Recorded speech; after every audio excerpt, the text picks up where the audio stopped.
Om Swastiastu. Perkenalkan, nama saya Niko Marjani dengan nomor NIM 3210012 dari Fakultas Ilmu Sosial dan Humaniora, Program Studi Ilmu Administrasi Publik. Di sini saya akan menjelaskan bagaimana manajemen sumber daya itu mengalami tantangan dalam era digital. Manajemen sumber daya manusia dalam sektor publik merupakan penerapan berbagai prinsip dalam organisasi sektor publik, khususnya organisasi pemerintahan. Hal ini melibatkan seperti adanya rekrutmen, pengelolaan, dan pemeliharaan anggota organisasi. Manajemen sumber daya manusia adalah pemanfaatan individu untuk mencapai tujuan organisasinya. Nah, adapun tujuan-tujuan MSDM ini yang pertama yaitu memastikan bahwa persamaan kesempatan tersebut untuk semua. Artinya ada keterkaitan saling menguntungkan antara perusahaan dengan karyawannya. Kemudian kedua, ada memastikan bahwa karyawan atau pegawai dinilai serta dihargai atas apa yang telah dilakukan selama ini dalam perusahaan tersebut. Kemudian ketiga, ada mempertahankan serta memperbaiki kesejahteraan fisik dan mental para karyawan. Yang keempat, yaitu menciptakan iklim yang humanis, harmonis, serta produktif yang dapat dipertahankan antara manajemen dengan karyawan atau pegawainya. Selanjutnya, ada beberapa tantangan yang dihadapi oleh manajemen sumber daya manusia dalam menghadapi tantangan di era digital. Tantangan yang pertama yaitu ada perubahan peranan karyawan. Di sini, manajemen sumber daya manusia harus bisa mengikuti perubahan-perubahan peran dalam era digital untuk yang sesuai dengan perubahan yang ada. Bagaimana manajemen sumber daya manusia ini bisa mengikuti perubahan-perubahan yang ada dengan cara meningkatkan skill tersebut dalam karyawan-karyawan mereka. Yang kedua, ada rekrutmen dan retensi karyawan. Persaingan untuk menarik dan mempertahankan bakat digital menjadi lebih ketat.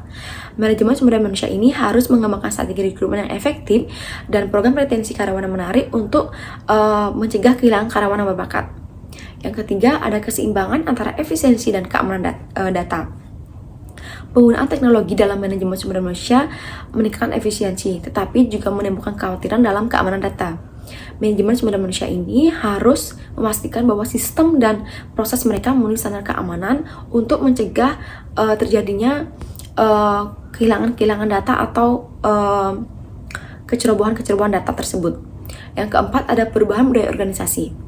Penerapan perubahan budaya yang mendukung inovasi dan kolaborasi di tengah transformasi digital ini bisa menjadi tantangan.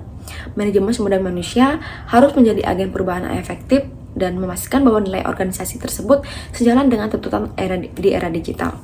Yang kelima, ada pelatihan dan pengembangan karyawan.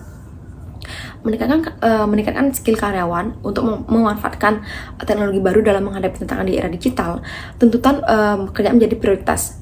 Manajemen sumber daya manusia ini harus bisa mengembangkan program pelatihan yang berkelanjutan dan memastikan bahwa karyawan tersebut tetap relevan dan produktif.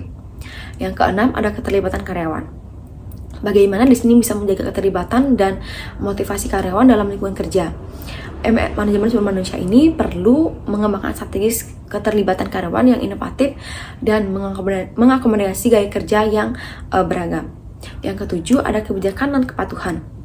Perubahan regulasi terkait privasi data dan keamanan informasi mempengaruhi kebijakan manajemen sumber daya manusia. Di sini, manajemen sumber manusia harus tetap mematuhi peraturan baru dan memastikan kebijakan organisasi mereka sejalan dengan peraturan-peraturan tersebut. Sekian dari saya. Mohon maaf apabila ada salah dalam penyampaian materi. Atas perhatiannya saya ucapkan terima kasih. Saya akhiri dengan Parama Santi. Om Santi Santi Santi Om.